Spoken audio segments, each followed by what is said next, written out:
Hello, in this video, I'm showing you a section of that's just off the south coast of Puerto Rico.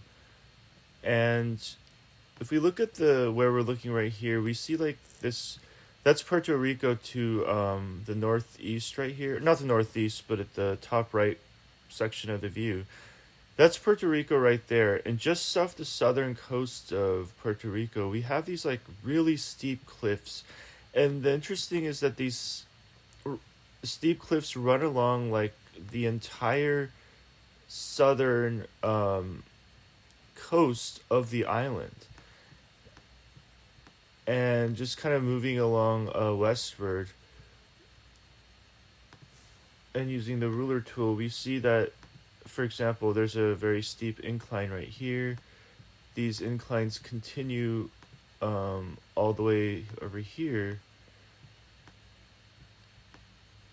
and it's almost like the island of Puerto Rico is like a mesa in a way, and that the part of the island that we can see um, doesn't really show that. It just looks like a regular island. But if we go south along the coast, maybe a few miles, it reaches like this.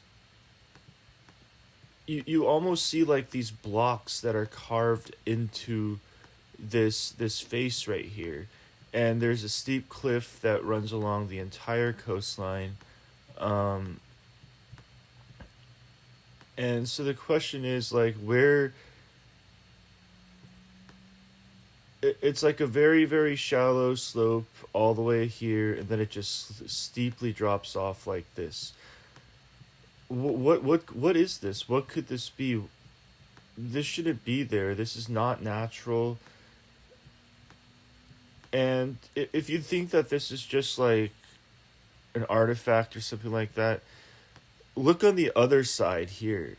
You see this kind of same formation as if it's almost like a mesa, where you have this very steep incline, and then you have in between those like mesa like features, you have this valley in the middle. And that's kind of what you'd expect to see if all of this was once dry land.